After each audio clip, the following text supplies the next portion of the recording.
Hi Stephen, really enjoyed this first session, mate. With any luck, first of some pretty big improvements coming over the winter. One or two sort of pretty sizable issues that really need to be broken down first before we really start to see some massive improvement. Having said that, towards the end of the session there were some really good changes made. Obviously in this first hour we actually didn't hit that many balls. It was more a case of making sure you understood what it was we were doing, how a few things worked. So we talked about how the spine actually moves in 3 separate ways in golf swing, which in fairness a lot of people don't know, and I think once you wrap your head around that, you really started to be able to feel that change a lot easier. Just start on the left hand side here. Obviously this is one of the first first changes that we made. Excuse me. So if we take this back, you can see straight away that there's not a lot of shoulder turn going on here. If we just watch the right arm, you can see setup I'm pretty happy with. We talked a little bit about maybe getting your weight slightly more left sided to make it easier for you to control where the club was going to hit the floor. If we just watch this as we go back, you see straight away that right arm is starting to fold straight away, and the reason that's happening is because to try and get some length to your backswing,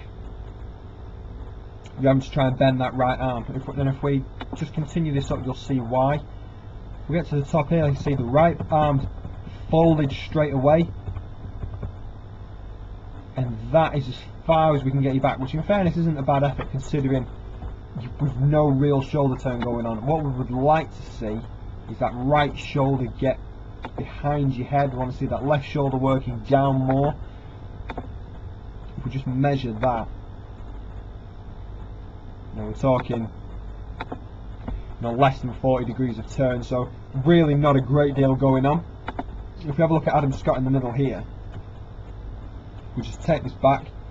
You see, if we get to there, you see how both arms are still straight. That's because he's not had to fold that right arm to get any lift to his backswing. Now as he gets back, his right arm will fold, allowing him to get the club to travel even further. Get to the top of the backswing, and we can see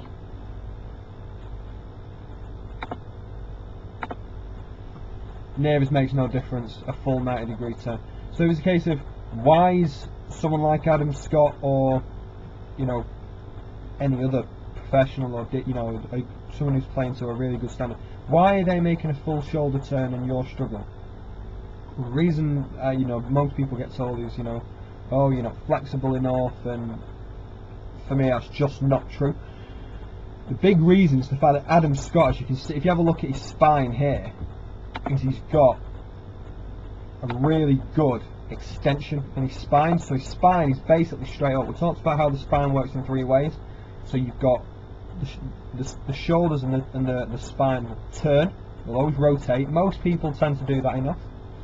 The spine also has left tilt to it, and it also has extension. So we talked about how if you got into your golf position and then tried to lift the club up as far as you could without making a turn and without your arms lifting off your body, your back and your spine would have to straighten all the way up, almost like an axeman. If you were going to try and chop a bit of wood, you'd never keep your spine bent forward. You would lift up, you would straighten your back, arms would lift up over your head, and then you would slam into the floor to try and create as much power as possible.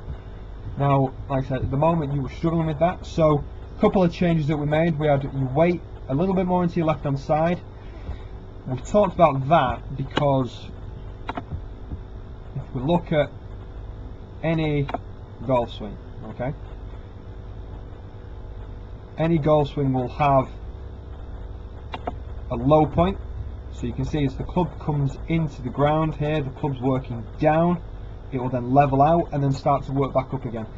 And we had a little bit of issue, some of them because of how much your spine still flex forward and how limited rotation you've got, and some of it is because you don't get the weight forward enough. Okay, so that's something we're going to work on. So it's a feeling set up as though you had your weight slightly more forward, pressing into that left foot slightly.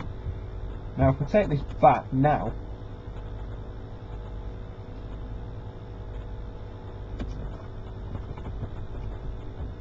if we compare that with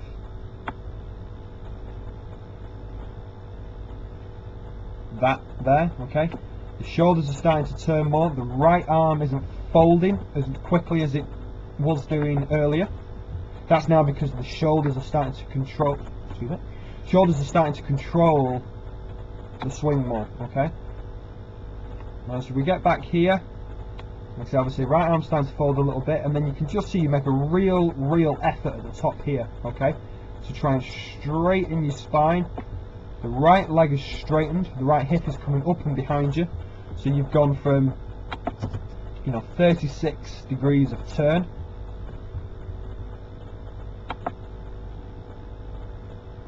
to more in the region of 60. Okay, so still not as far as we would like to see, but still a big improvement. So the feel for you as when you swing back is to get the, obviously we're starting up with the weight slightly forward. We also felt as though we were going to get your left shoulder to work down, and if you practice with something next to your right ear, if you work your left shoulder down and try to feel as though you're going to try and keep your head away from that, you know, whether you use a cane or if you just get someone to hold the club next to your ear, or even just, you know, just feeling as though you're trying to keep your head away from whatever it is that's next to your right ear, that will naturally extend your spine. We talked about it feels as though you're doing a Frosby flop in high jump. You know, when he leaps off the floor and he arches his back, that's him overextending. So he's gone past a straight spine and he's gone the other way. Okay, so he's overextended, he's hyperextended. But that's the feel that you're going for. Obviously, we don't want you to particularly overextend your spine, but you know, trying to get away from this image on the left hand side here where you've virtually no extension at all. It's going to make it a lot more difficult. Now if I just clear this and we look at how far the left hand's travel, okay, so if we look at 8 degrees past parallel, okay, and we look at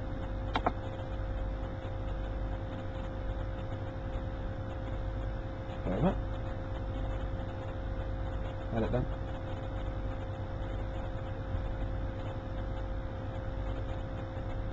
There we go. 25 degrees, okay, so the left hand is propelling itself further. That's because your spine is propelling the club further. It's not your arms, you know, you can actually see here, you can actually see over here on the left hand side, the right arm folded more than it is here, okay, and like I say, that is using your spine to propel the club is much more efficient. It keeps you over the ball for longer. We'll just clear all this and start down.